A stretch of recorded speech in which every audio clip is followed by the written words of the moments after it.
Ladies and gentlemen, I welcome you to a special episode of A Soldier Speaks English. I'm Adil Raja, and I'm joined today by Craig Murray.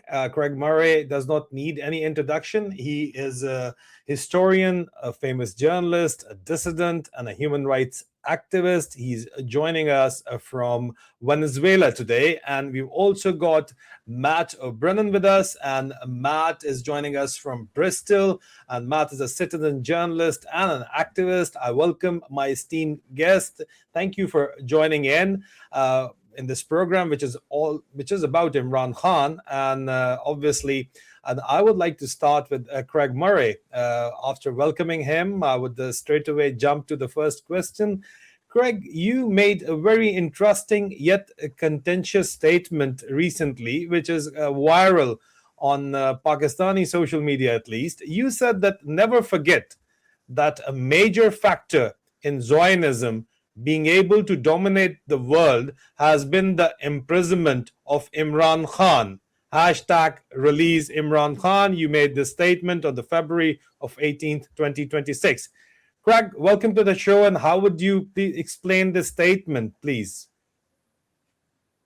Well, I think one of the things which we have seen with the genocide in Gaza and the expansion towards Greater Israel is that there's a severe lack of moral leadership in the Muslim world. The Muslims of the world are a very powerful force. There are very many of them. Many Muslim countries are extremely wealthy. Many of them are militarily powerful. Almost none of them are prepared to stand up to the Israelis, stand up to genocide. And that's because they have, unfortunately, that they have corrupt leaderships. And very often they have leaderships which are not popular with their own populations and which are dependent on the United States and on the Israelis for their own security to keep the leadership in power. So they are unquestioning supporters of the United States and of Israel, not the people, but the leaderships of those countries.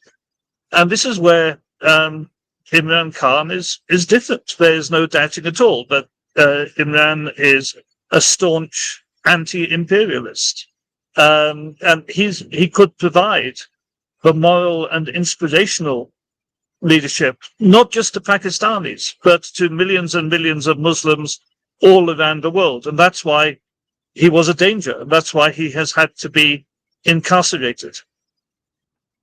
Craig, does that not make Imran Khan a serious threat to the monarchies of the Muslim world and the dictatorship of the Muslim world and those who are backing the dictatorship either in Washington, D.C. or also in London? What do you have to say about that? I think that's absolutely right. I think he is a danger to the dictatorships of the world, and particularly dictatorships in Muslim countries, because he shows what proper Muslim leadership can be, which is actually attuned with the wishes of its people, attuned with popular demands, and prepared to stand up to the United States. And of course, we recall when he very first came to power, one of his very first actions was to stop the United States using drones from inside Pakistan to attack and kill Muslims. He showed immediately a preparedness to actually confront the Americans and actually stop doing what they were told, because previous Pakistani governments, unfortunately, and to a very large extent the current Pakistani government, have been slavish servants of the Americans. Yeah, you're right about that. And like the present imposed prime minister, I would say, after a rigged election, went to Washington, D.C. in the so called Board of Peace. And he was rightly called by George Galloway as the shoe shine boy because he was shining the shoes of President Trump. And that was really embarrassing for the Pakistanis. Moving to Matt O'Brien. Matt, you are planning a street movement in the UK for the freedom of Imran Khan. What is all that about? What are you doing? Yes, thank you. And I really value what Craig has said there, that tweet. It's true. And that's one of the reasons I stood with Imran, not just because he's the most popular leader in a democratic country in prison, which is very worrying, but also he has been a principled leader for global issues like Palestine, like Assange, which Craig and I both did a lot of work for. And so, yeah, it is. And when we say they're a threat to the US, he's not a threat. He's simply a threat to their nefarious activities. You know, he wants a multipolar free world, I believe. And that's what we all want. So, and as far as what we're doing, yes, we're planning this weekend to begin some street activations. I've already had some great responses for the I Stand with Imran campaign, the patch and the eye covering, and showing solidarity that really what you're doing to Imran, you are doing to the people of Pakistan and really the broader world, you know, as Craig's pointing out, for those who are against imperialism. So this is a way to engage people on the street, doing something somewhat fun. You know, we're going to have some cricket challenges. Cover your eye, you know, wear this eye patch and see if you can catch this ball or go to bat. So we're going to have some street cricket as a way to, you know, sort of encourage people to come and then we can talk and encourage them to use. We're going to launch a TikTok filter as well, which will put an eye patch over your eye virtually so you can share your image easily, quickly, in a fun way, expressing solidarity. And it's just been wonderful to see, very moving to see the response that, you know, we launched this last week on your show, and just a lot of support from, you know, actress. We saw an actress, Mishi Khan, and we saw some journalists and even some young kids doing it. It really moved me. So I'm glad that I can do whatever I can to try to inspire some ideas and to see people take it up is wonderful. So we're going to continue. And if people want to join in Bristol or copy us, what we're doing around the world, that's great. You know, just putting ideas out there. And if people find them useful, please take it and run with it. And if you want to reach out and suggest things or join us in Bristol, we're going to have a website is launching today, istandwithimran.net. So there we will continue to put resources and you can contact us. And we'll have the TikTok filter on there today as well. So go and check that out. That's istand, EYE, with Imran.net. That's very interesting. But while it is going on, and while activism for the freedom of Imran Khan is, you know, it needs to continue, I'll come to Craig. Craig, there are fears and there are accusations that Imran Khan is allegedly being poisoned. He has been allegedly being given some sort of bacterial cultures so that he developed clots maybe, and his eye issue is definitely there. He needs to be hospitalized, but they're not letting him be hospitalized, irrespective of being a global icon, being an international statesman, being a Pakistani cricketing hero. He's not being afforded the health care which he rightly deserves. So there are fears that, and you also brought out something very serious, that if he's a threat to Zionism, then the biggest thing which we recently learned from the US ambassador to Israel's interview to Tucker Carlson is that he named in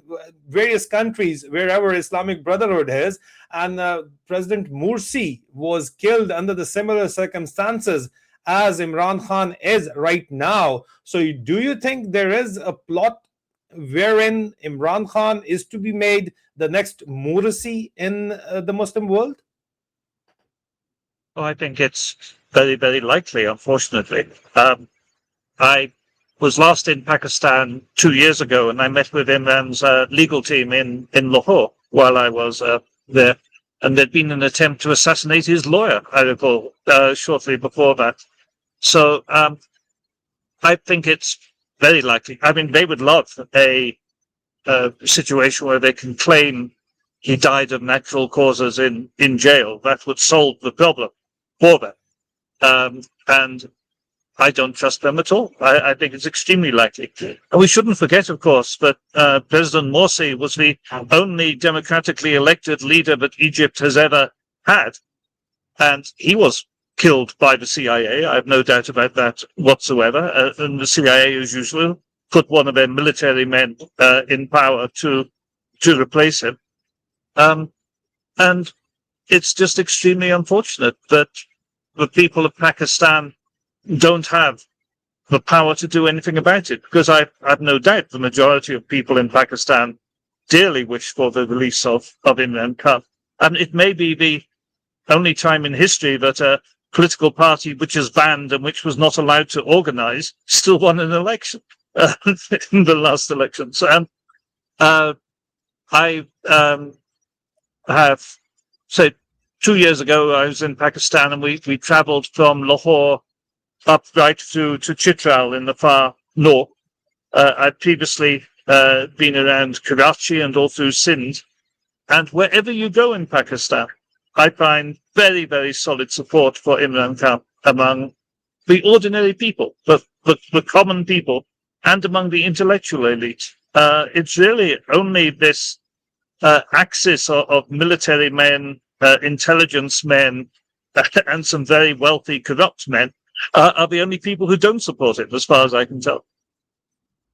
Yeah, you're right, Craig. And since you know Pakistan very well, I am forced to ask you this question: that Egypt, being survived Morsi's assassination, being an Arabic country, there is not a lot of ethnic divide, I believe, in Egypt, but Pakistan has got huge ethnic divides and fault lines in that context. Do you think Pakistan can survive, God forbid, the assassination of Imran Khan?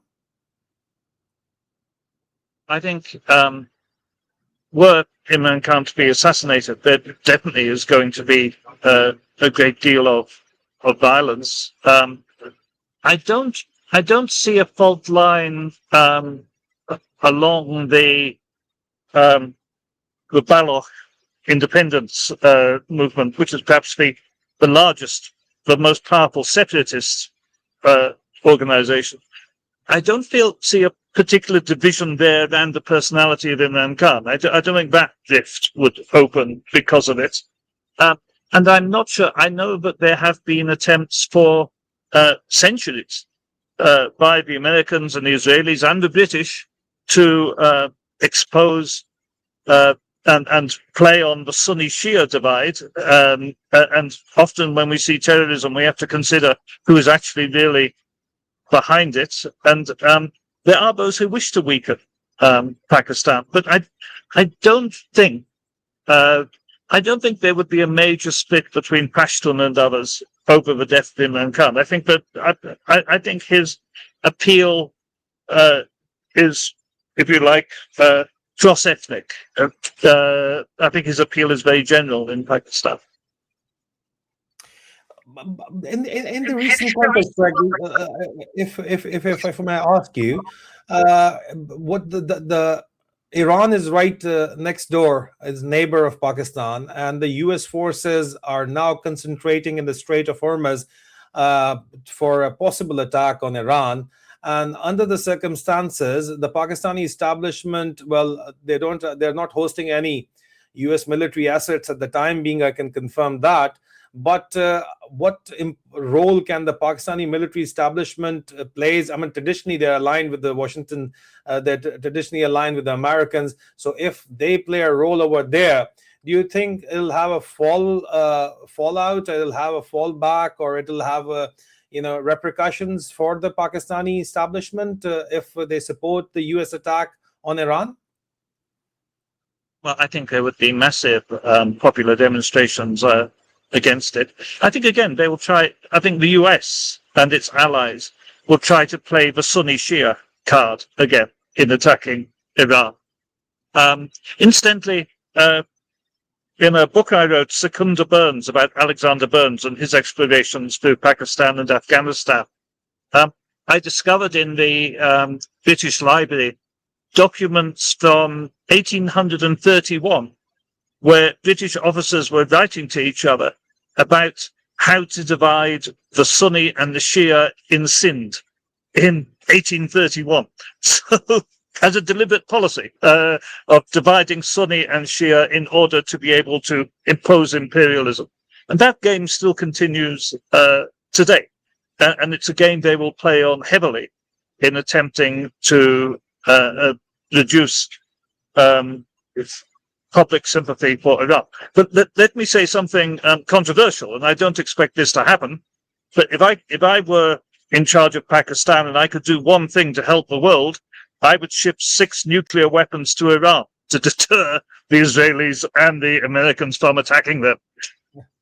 Well, that's a bone of contention, Craig, because as per our information, the Saudis are saying that, and in the 60-minute interview of Prince Mohammed bin Salman openly said that if Iran goes nuclear, we'll also go nuclear the very same day. So at the end of the day, Iranian nuclear, development is the serious bone of contention over here. And not only Israel, but the Saudis are also on board with the Americans. They want the Americans to stop Iran there. So it's a question again of what you've just pointed out, the Sunni-Shia divide, which was successfully created in the Middle East to rule. So divide and rule is still the name of the game. It's quite obvious. Do you think I'm right?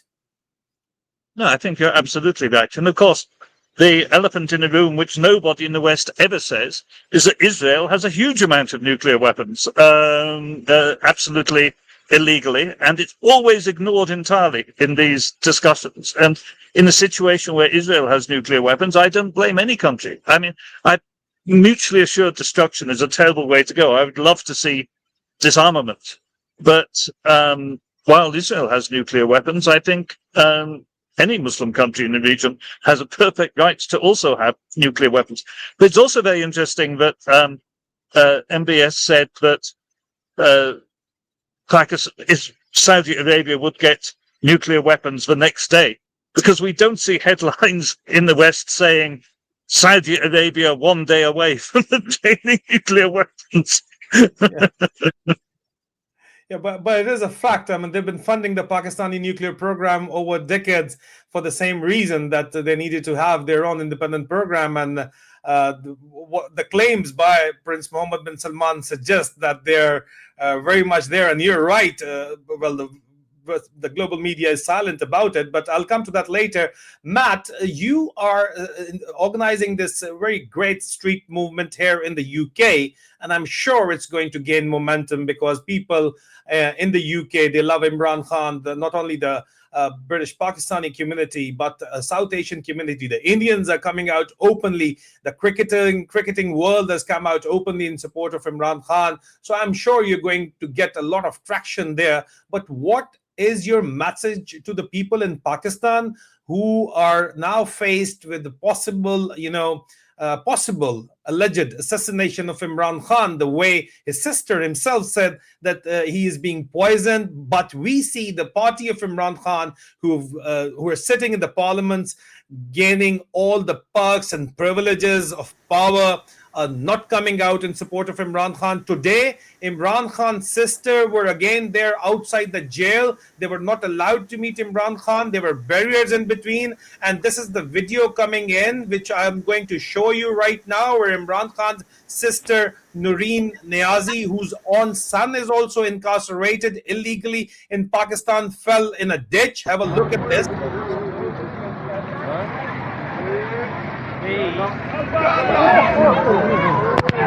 Oh ya Allah!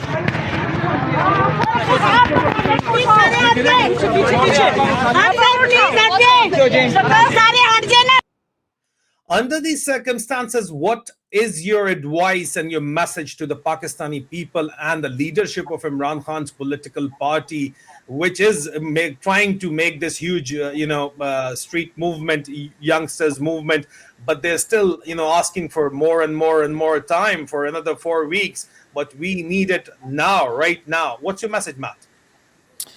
I fully agree. It's needed now. Can't delay.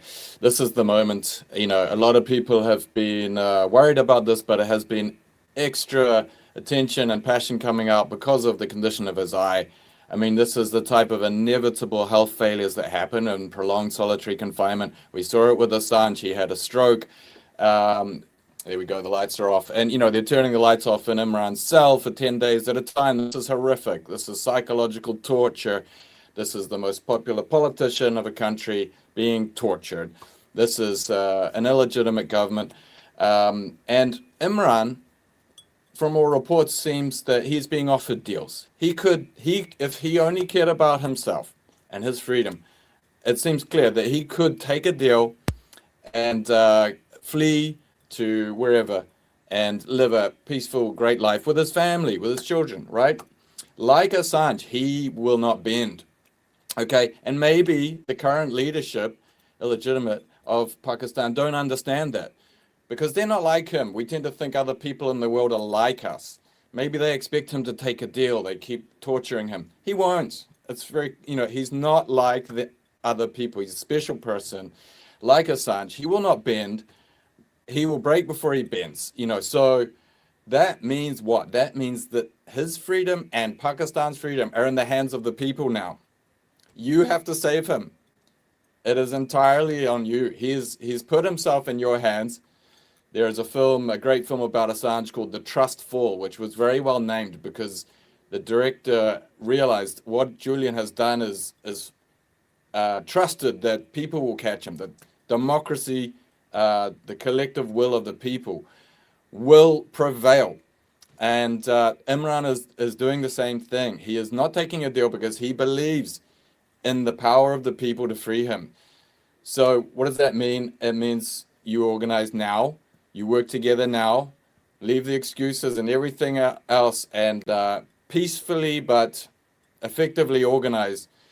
There's a variety of ways to do this, and you just need to get together, but don't delay. Just make decisions, whether it's sit-ins. I believe there's one outside the Supreme Court right now that's very good. There's been street blockages. I believe these type of civil disobediences are necessary and have worked in the past in other revolutions. So it's not about violence at all, but it's about applying significant, ongoing, unrelenting pressure in an organized fashion. So unite with others, and there's a hashtag come to streets for Khan. I believe that's a good one to follow.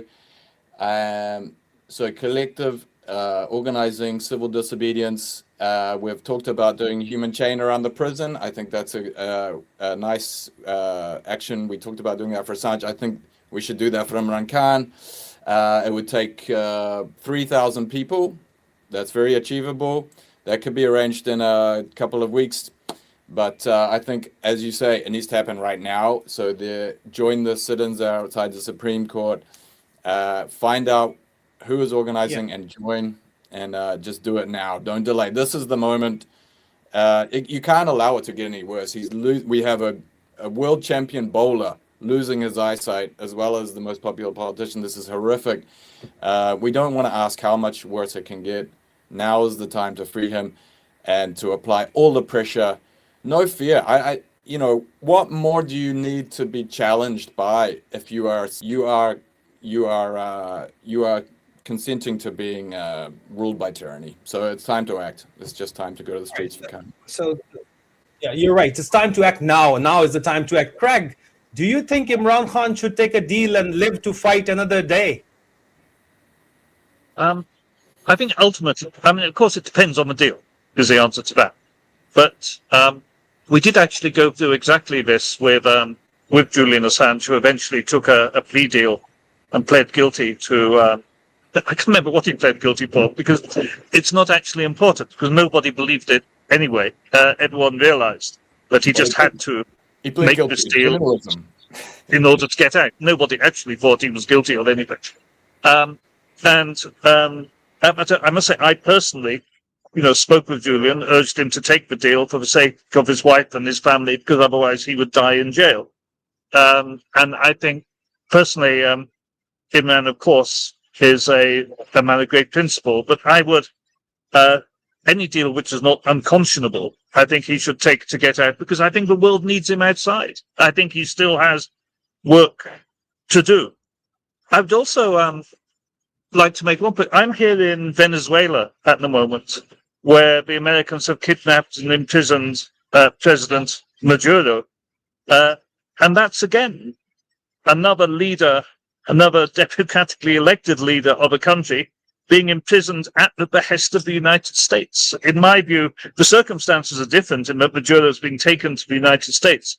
But in my view, both Maduro and Imran Khan are examples of leaders who stood against the United States, who have been imprisoned by the United States. And I think that's extremely important. And I'm here actually at the moment in order to help the campaign to free Nicolas Maduro.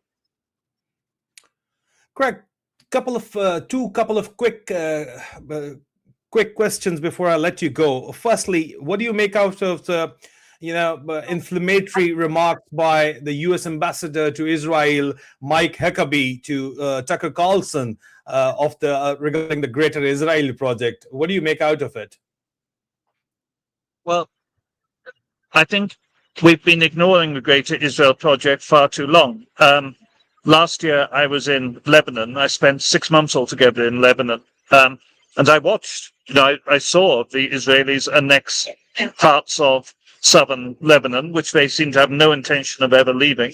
They've annexed parts of southern Syria, and they now have a puppet regime, another American puppet regime in place in Syria, which is doing American and Israeli wishes, and which seems to be showing no interest at all in reclaiming the southern Syria that's been annexed by Israel in the last 2 years.